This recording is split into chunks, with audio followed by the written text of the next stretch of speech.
नमस्कार भैया बहनों। अभी तक जनसंचार माध्यम की पुस्तक के पहले अध्याय जनसंचार माध्यम में हमने संचार शब्द का अर्थ, उसकी परिभाषा, संचार के प्रकार, संचार के तत्व और जनसंचार की विशेषताएं, ये सारी चीज़ें पढ़ी। आज हम जो इसमें पढ़ने जा रहे हैं वह है जनसंचार के कार्य और संचार के कार्य।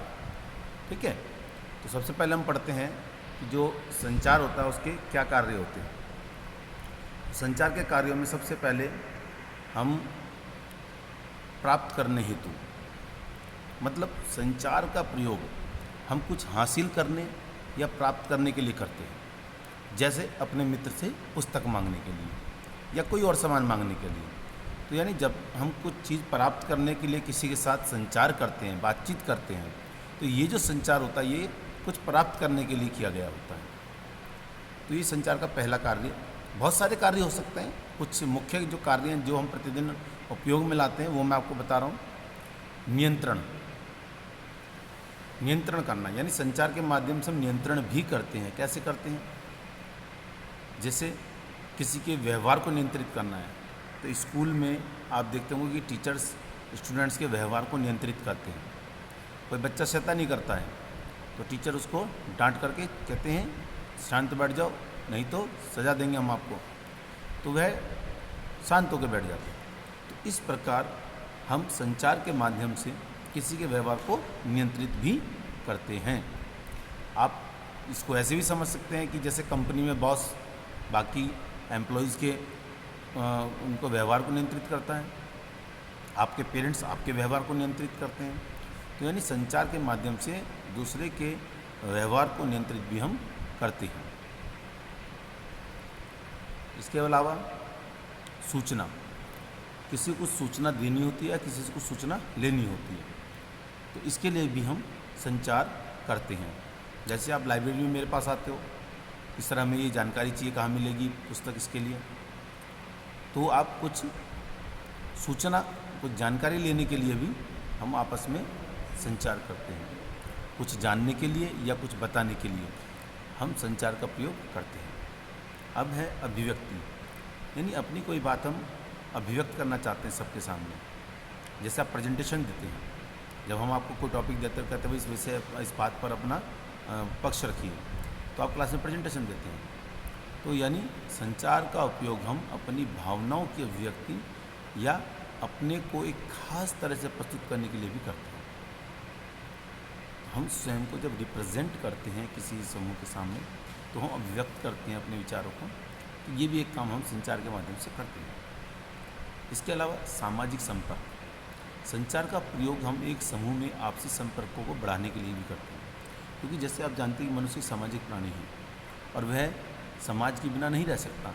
तो इसके लिए ज़रूरी क्या है कि वह समाज के सभी लोगों के साथ संचार व्यवस्था बनाए रखे।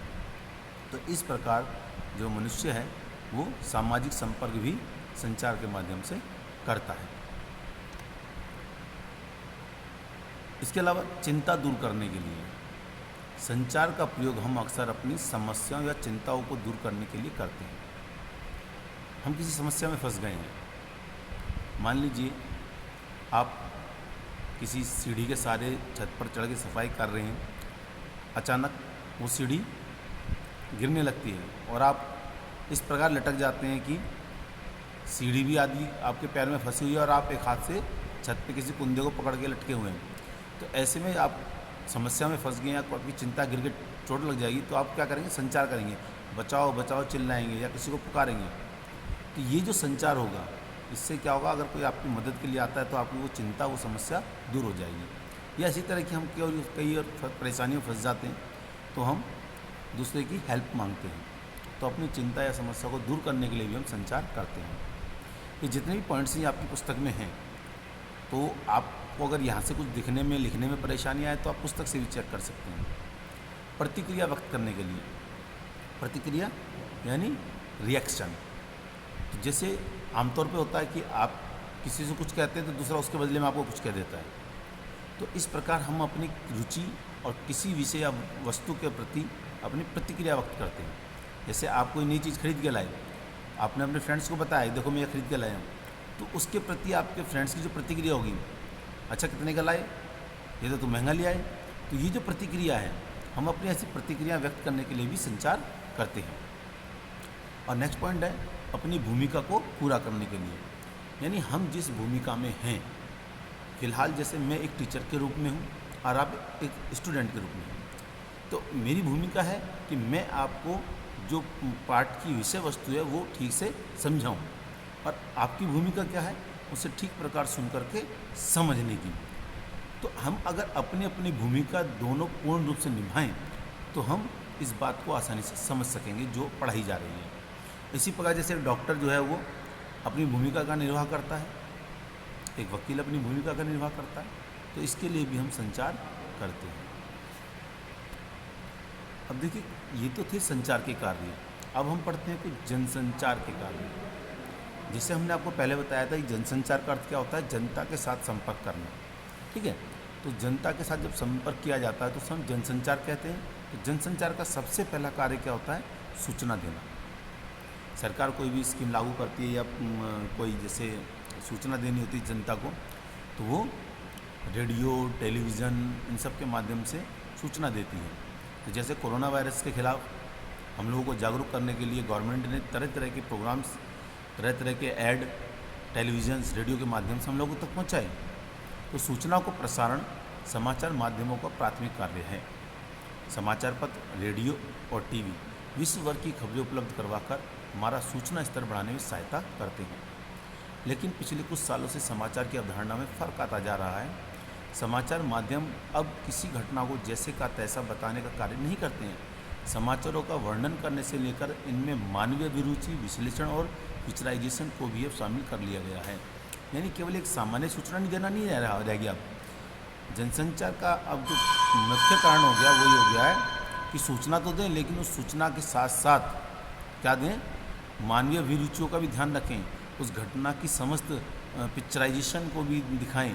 ये सब चीज़ें इसमें शामिल हो गई हैं, यानी सूचना कंप्लीट रूप में देने की बात हो गई है। जनसंचार का दूसरा कार्य क्या होता है, शिक्षित करना। शिक्षित करने से मतलब ये नहीं है कि हम आपको पढ़ाएं और आपको अक्षरिक ज्ञान लें। शिक्षित करने का मतलब ये है कि जब गवर्नमेंट की तरफ से या किसी संस्था की तरफ से आप लोग को जानकारी दी जाती है तो आप उन जानकारियों को समझ लें। कोरोना वायरस से बचने के लिए जैसे लगातार आपको जानकारी दी जा रही है, शिक्षित किया जा रहा है कि बार बार साबुन से हाथ धोएं, कम से कम 2 मीटर की दूरी बना कर रखें, बाहर निकलते समय मास्क लगा करके निकलें, मास्क इस प्रकार लगाएं कि आपकी नाक और मुंह ढके हुए हों। तो इन सब चीज़ों को पालन करना, जागरूक करना, ये शिक्षित करना होता है। तो ये भी काम जनसंचार माध्यम के द्वारा किया जाता है कि जनसंचार के कार्य में है।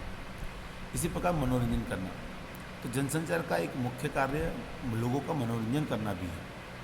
आप देखते होंगे जगह जगह कुछ लोग जागरूक करने के लिए कोई नुक्कड़ नाटक करते हैं, आपका मनोरंजन करते हैं, उसके साथ साथ अपनी बात भी कह देते हैं। तो ये भी जनसंचार का एक कार्य है, लोगों का मनोरंजन करना, और मनोरंजन करने के माध्यम से उनको शिक्षित करना। तो जनसंचार का अत्यधिक प्रचलित कार्य लोगों का मनोरंजन करना भी है। रेडियो, टीवी और फिल्म जो सामान्यतः मनोरंजन का ही साधन समझे जाते हैं। समाचार पत्र भी कॉमिक्स, कार्टून, फीचर, वर्ग पहेली, चक्कर गिन्नी, सुडोकू आदि के माध्यम से पाठकों को मनोरंजन सामग्री उपलब्ध करवाते हैं। यानी समाचार पत्र में अगर ये मनोरंजन का भी अंश ना हो तो समाचार पत्र भी अधूरा अधूरा लगता है। तो ये भी जनसंचार के माध्यमों का एक प्रमुख कार्य है। एजेंडा तय करना, जनसंचार माध्यम सूचना और विचारों के जरिए किसी देश और समाज का एजेंडा भी तय करते हैं। जब समाचार पत्र और समाचार चैनल किसी खास घटना या मुद्दे को प्रमुखता से उठाते हैं, आप लोगों का ध्यान होगा दामिनी केस या उस तरह के कुछ और भी केस थे, तो जब समाचार पत्र या हमारे जो जनसंचार के माध्यम हैं इस तरह की घटनाओं को प्रमुखता के साथ उठाते हैं और सरकार को मजबूत करते हैं उस पर अपना पक्ष साफ करने के लिए, तो ऐसी स्थिति में सरकार के ऊपर इतना दबाव बन जाता है कि वह उस पर अपना प्रत्यक्ष अप्रत्यक्ष जो भी रूप है वो स्पष्ट उसे करना पड़ता है। जैसे कोरोना वायरस के समय क्या घटना घटी, तबलीगी जमात के ऊपर यह आरोप लगाया गया कि भाई आप लोगों ने इतने सारे कोरोना पेशेंट अपने यहाँ छुपा के रखे बहुत बड़ी संख्या में, तो उसके ऊपर उनको अपनी सफाई देनी पड़ी, अपना सब कुछ करना पड़ा। तो इस सरकार की तरफ से इसको सपोर्ट मिले पर सरकार की भी जवाबदेही बनी और उसे भी अपने पक्ष को स्पष्ट करना पड़ा। तो कुल मिला के ये है कि जनसंचार का जो कार्य है वो एजेंडा तय करता है। किसी खास घटना या मुद्दे का चर्चा इसे बनाकर जनसंचार माध्यम सरकार और समाज को उस पर अनुकूल प्रतिक्रिया करने के लिए बाध्य कर देते हैं। तो ये भी एक बहुत बड़ा कार्य है जनसंचार का। तो ये कुछ प्रमुख कार्य थे संचार के और जनसंचार के। तो इसके अंदर एक और कुछ काम है इसके जनसंचार के, वो आप देखेंगे कि निगरानी करना। किसी लोकतांत्रिक समाज में जनसंचार माध्यमों का एक प्रमुख कार्य सरकार और संस्थाओं के कामकाज पर निगरानी रखना है। यानी सरकार जो भी कदम उठाती है, तो जितना जनसंचार माध्यम है हमारा, रेडियो, टेलीविज़न, समाचार पत्र, ये सब क्या करते हैं, ये निगरानी करते हैं सरकार के उस काम पर कि ये काम जो गवर्नमेंट के द्वारा या संस्था के द्वारा किया गया है ये लोगों के लिए कितना लाभकारी है। तो इस सब की भी वो जांच करते रहते हैं। अगर किसी काम से जनता को परेशानी होती है तो वो उसके विरोध में भी समाचार देते हैं कि सरकार का ये उठाया गया कदम बिल्कुल गलत है। ठीक है। इसी प्रकार विचार विमर्श के लिए मंच प्रदान करना जनसंचार का कार्य है। तो जब आप देखते होंगे कई टेलीविजन पर समाचार में आता है कि एक पॉइंट पर बहुत सारे लोग खड़े होते हैं अलग अलग पार्टीज़ के और वो विचार विमर्श करते हैं, अपनी बात व्यक्त करते हैं। और समाचार पत्र में संपादक की चिट्ठी या चिट्ठी स्तंभ, इस तरह के कुछ कॉलम्स होते हैं जिसके माध्यम से संपादक अपनी राय व्यक्त करता है और लोगों की राय लेता है। तो इस तरह के जो विचार विमर्श की जो मंच हैं ये प्रदान किए जाते हैं लोगों को अपनी राय देने के लिए। ये भी जनसंचार का एक प्रमुख कार्य है। तो इस वीडियो में बेटा इतना ही। उम्मीद करता हूँ कि आपको संचार के कार्य और जनसंचार के कार्य दोनों ही अच्छे तरह से समझ में आ गए होंगे। होमवर्क में आपको इन्हीं दोनों को लिखना है, संचार के प्रमुख कार्य और जनसंचार के प्रमुख कार्य। चैप्टर काफ़ी बड़ा है, बहुत सारी चीज़ें हैं इसके अंदर, इसलिए आप साथ ही साथ होमवर्क करते चलें। अगली वीडियो में फिर मिलेंगे आप लोगों से, तब तक के लिए नमस्कार।